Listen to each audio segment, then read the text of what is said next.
Parang paseryosohan na kayo. 1 month, diba? Parang dapat magsabi ka na ng totoo. Kasi ikaw din, baka hindi lang potential jowa yung mawawala sa'yo. Baka pati potential good friend.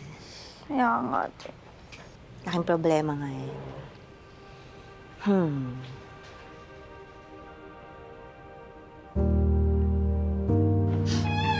Anak?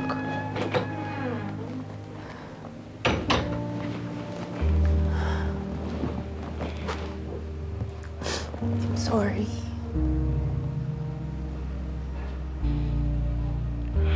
I'm sorry too, ma. It's just that sobrang stress ko lang and anxious. I promise, I'll be a better son.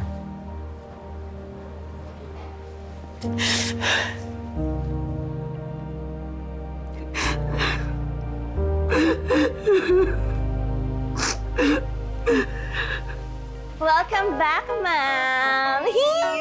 Ma'am! Long tayo no see and no dip! Nako, na-miss kita, bibe girl. Ba't wala ka ng hair clip dyan?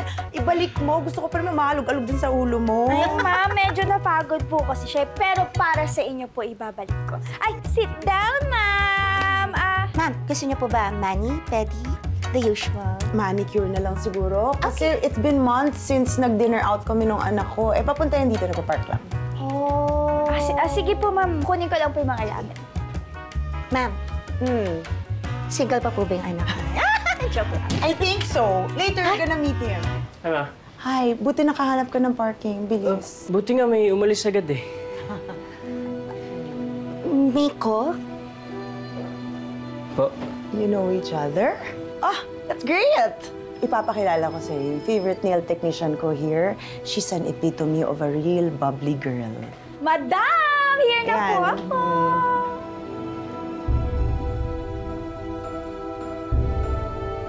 Bubbles. Miko? Bubbles? Her name is not Bubbles. Her name is Guadaline. I call her Ada, and she is my favorite nail technician. Nail technician. Teka, naguguluhan ako eh. Bakit ka naka-uniform? Nagtatrabaho ka dito? Nagsinungaling ka sa akin? Hindi, Miko. I can explain. You know what? Bubbles, Guadaline, Ada, or whatever the hell your name is. Don't want to see you again. Pinaka-ayoko sa lahat yung mga taong nagsisinungaling. Miko! Miko, saglit!